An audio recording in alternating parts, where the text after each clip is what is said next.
అణుయుద్ధానికి సంబంధించిన హెచ్చరిక మరొకసారి పుతిన్ చేసుకొచ్చారు.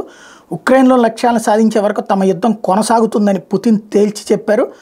ఉక్రెయిన్కి అండగా సైన్యాలను పంపించడం ద్వారా మరింత లోతుగా జోక్యం చేసుకోవాలని చూస్తే అణుయుద్ధం తప్పదని అమెరికా, యూరప్ దేశాలకు హెచ్చరికలు జారీ చేశారు. వచ్చే నెలలో దేశాధ్యక్ష పదవికి జరగనున్న ఎన్నికల్లో పుతిన్ విజయం ఇప్పటికే ఖాయమైపోయింది. ఎన్నికలను పురస్కరించుకుని ఆయన దేశ ప్రజలను ఉద్దేశించి ప్రసంగించారు. యుద్ధంలో పుతిన్ విజయం యూరప్లో తీవ్ర వివరణలకి దారితీస్తుందని, దీన్ని నివారించేందుకు నాటో దేశాలు ఉక్రెయిన్లోని ప్రత్యక్షంగా బలగాలను పంపించే అవకాశాలు సైతం ఉన్నాయంటూ ఫ్రాన్స్ అధ్యక్షుడు మ్యాక్రాన్ ఇటీవల చేసిన హెచ్చరికల మీద స్పందించిన ఆయన, గతంలో మన దేశంలోని సైన్యాన్ని పంపించిన వాళ్ళకి ఎలాంటి గతి పట్టిందో మనకు తెలుసు. మళ్ళీ అటువంటిదే జరిగితే ఈసారి పరిణామాలు మరింత దారుణంగా ఉంటాయి. మన దగ్గర కూడా పశ్చిమ దేశాల్లో లక్ష్యాలను చేరగల ఆయుధాలు ఉన్నాయన్నటువంటి సంగతి వాళ్ళు గుర్తుంచుకోవాలి. ఆ దేశాలు చేస్తున్న ప్రకటనలు ప్రపంచాన్ని భయపెడుతున్నట్టుగా అనిపిస్తోంది. ఇవన్నీ నిజమైన అణు సంఘర్షణ ముప్పుని మరింతగా పెంచుతాయి.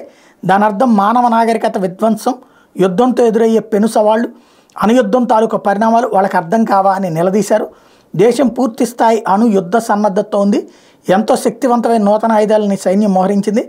వాటిలో కొన్ని ఇప్పటికే ఉక్రెయిన్ యుద్ధక్షేత్రంలో ప్రయోగించి చూసిందని చెప్తూ శక్తివంతమైనటువంటి బురెవెస్ట్నిక్ అణు క్రూయిజ్ క్షిపణి వంటి వాటిని ఈ సందర్భంగా ప్రస్తావించారు. నాటో దేశాల మీద రష్యా దాడి చేసే ప్రమాదం ఉందంటూ పశ్చిమ దేశాలు చేస్తున్న ప్రకటనలు భ్రమలంటూ కొట్టిపాడేశారు. 2022 ఫిబ్రవరిలో ఉక్రెయిన్ మీద భారీగా సైన్యాన్ని పంపించినప్పటి నుంచి పుతిన్ అణుముప్పుకు సంబంధించి మాట్లాడుతున్నటువంటి మాటల్లో ఇది మరొకసారి.